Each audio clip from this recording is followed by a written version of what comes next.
Hey everyone, back again for another video.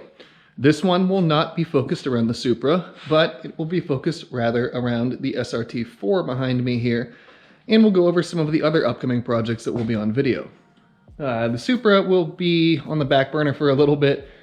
Long story short, I'm in the process of buying a house and need to not spend every penny that I own on the car any longer, as you have the down payment and obviously all the things to furnish the house, refrigerator money, so on and so forth, all the adult expenses that would be taken up by the silver car. But see if I can sneak a few parts in here and there, and there's still some things we can do on it that aren't super financially bearing.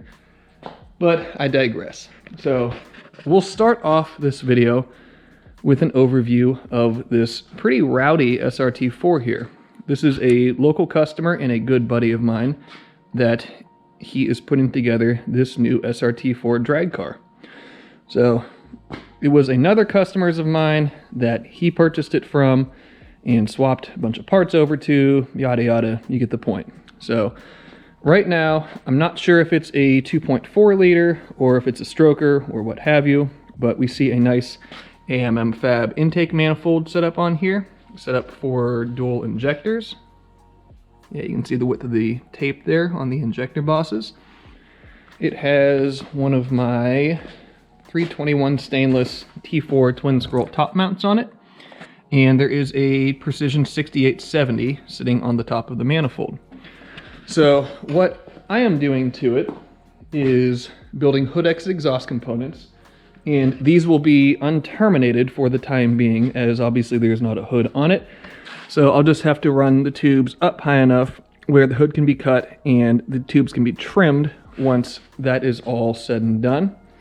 Beyond that, I am building the hot side intercooler tube. So from the compressor outlet there, underneath of the engine, snaking around to the intercooler right here. I'm building an intake tube for it, building a catch can, and mounting the intercooler up via this core support that will be modified to make it work, and probably a couple other little odds and ends that I'm forgetting right now, but that's the main gist of it. So the other thing that we will do in this video is work on a very cool manifold that I've been building, and it's on the bench right here. So this is one of my Gen R billet collector 2JZ GTE T4 twin scroll manifolds, but if you notice the welds, they look a little bit different, as this manifold is a 625 Inconel manifold. So customer that's been very patient with me has purchased this manifold. It is about 95 to 98% complete at this point in time. What is left to be done is, with these being dual slip collectors, I need to put some sort of retention tabs from the tube to the collector, as technically this is two pieces. We have the secondary section with the billet collector and the large diameter tubes, and the primary section with the head flange going up to the cups here. So with enough pressure and everything else, this would blow apart if it was not clamped together. So we have to go ahead and do that. So we'll go ahead and start the day off with working on the intake tube for the SRT-4, as I don't have the other materials in right now, but we can at least get the intake tube going and go from there. Now obviously we have this nice inlet on the headlight here that is 4-inch diameter, and on the ground here I have two 4-inch 90-degree bends and a section of 4-inch straight. So first thing I need to do is to figure out the angle that this needs to be at to make it up to the compressor inlet there. And I've held up some straight tube, and obviously straight would run it right into the sensor in the side of the head here. So I need to figure out the angle to kick it over such that it will not run into the cylinder head or anything else engine related there. So go ahead and get one of these 4-inch 90s out of their bubble wrap there and start cutting and figuring out where we need to go with it.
After some cutting and fitting and a nice DA'd surface finish on these tubes, we have an intake tube.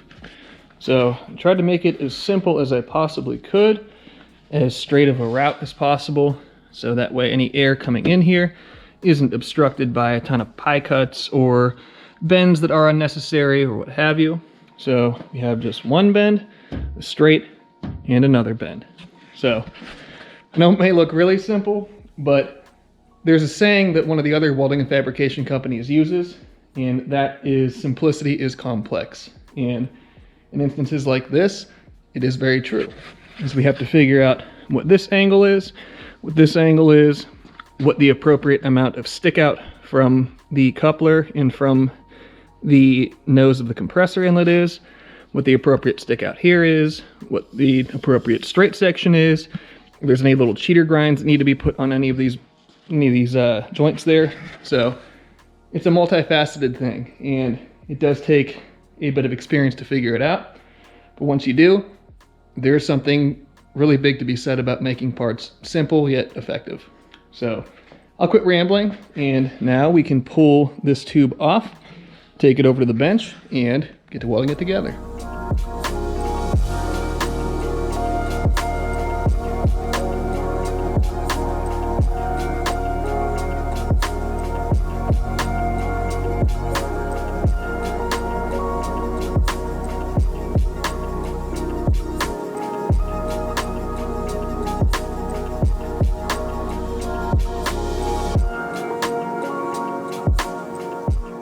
There we have nice finished intake for Jared's SRT. So welds came out pretty nice on it. It's got one there, one up top there. Pretty easy to get in and out still. You just slide one of the couplers up the tube a little bit. You can do either the turbo side or the actual headlight side of it, and all is well. So that, I think, is about all I can do on this thing right now until I get other materials in. But that means the next order of business is to get the Inconel header on the bench and start putting those retention tabs on. Back at the bench with the Inconel header here. So we have our 6 retention tab setups here. These are pretty cool, pretty simple. You just have a triangulated and I guess gusseted little tab on each side. And then you have a locking nut and then a bolt, obviously. So these we'll go see if I can balance this so you guys can see. Yeah, something like that. So you weld one side or one gusset on the outside of the cup there, the other side onto the collector, and it just makes it so this can't blow apart when any pressure builds or anything like that on the inside of the header. So I'm going to go ahead and I'll get these 6 tacked on here, can get to welding them, and then this header will be complete aside from sanding the head flange, doing a little bit of port work, and then one final QC overlook before it gets boxed up and heads to its new owner.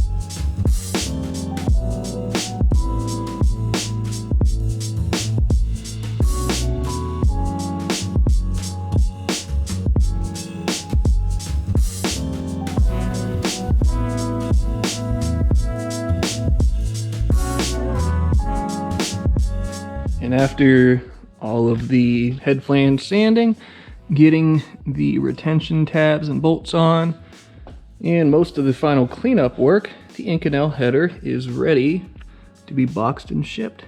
So that'll be a project for tomorrow.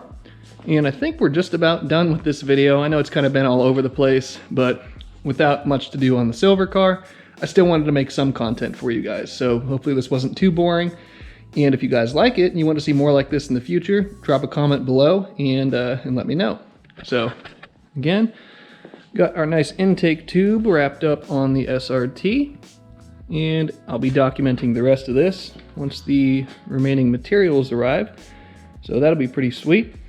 And I can't wait to see this thing out and running. It's going to be a monster. I mean, how often do you see a front-wheel drive car on a 275 radial?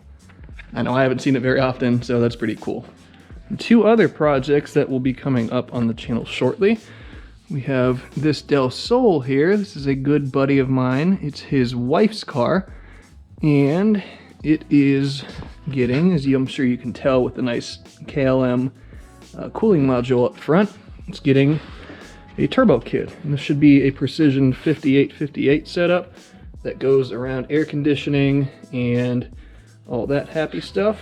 We have the condenser down in there resting to be mounted to the rest of it. So that'll be a project coming up soon to get that ready for the manifold to be built.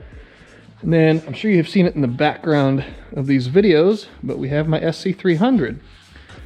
And long story short, built bottom end 3-liter, 67mm car. Last time it was running, made a nice piston ring, or a couple piston ring inspection ports on the top of, I think it was the number 6 piston. So now it has a built bottom end in it, so on and so forth. Sat outside for a while, hence why it is so dirty, but it's nearly complete. And just need to figure out a few other wiring things with it, make some brake lines, so on and so forth. And that will be up and running before too long. So I think that should probably about wrap it up for this video.